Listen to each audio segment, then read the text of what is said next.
మార్చ్లో పొటాటోస్ ఎట్లా సో చేయాలి అని చెప్పేసి వీడియో చేశాను. అది చాలా మంది చూసి పొటాటోస్ నాటారు అండ్ కొంతమంది వాళ్ళ హార్వెస్ట్ పిక్చర్స్ కూడా షేర్ చేశారు నాతో. మాకు జూన్లో ఒక హీట్ వేవ్ వచ్చింది. ఎండలు అప్పుడు విపరీతంగా ఉన్నాయి. ఆ వేడికి పొటాటో చెట్లన్నీ మాడిపోయినాయి. ఈసారి పొటాటో హార్వెస్ట్ అంత గొప్పగా ఉండదు అని చెప్పి డిసైడ్ అయ్యి ఇంకా పొటాటో మొక్కలన్నీ పీకేసి హార్వెస్ట్ చేయడం మొదలుపెట్టాను. సర్ప్రైజింగ్లీ చాలా మంచి హార్వెస్ట్ వచ్చింది.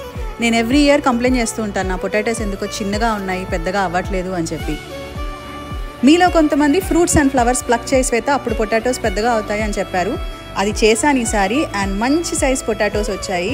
I'm so happy. Thank you for the suggestion. అయితే పొటాటోస్తో ఈసారి ఇంకో ఎక్స్పెరిమెంట్ చేశాను. ఈ స్పాట్లో మార్చ్లో నాటాను కదా, సెకండ్ స్పాట్లో ఏప్రిల్లో నాటాను అండ్ థర్డ్ స్పాట్లో మేలో నాటాను. ఏప్రిల్ మేలో పెట్టినవి కొంచెం నీడ ఉన్న చోట పెట్టాను. అవి ఇంకా పెరుగుతున్నాయి. అవి హార్వెస్ట్ ఎట్లా వస్తుందో చూడాలి. ఈ పొటాటోస్తో ఏమైనా కొత్త వెరైటీ ట్రై చేయాలా? రెసిపీస్ కమెంట్స్లో సజెస్ట్ చేయండి.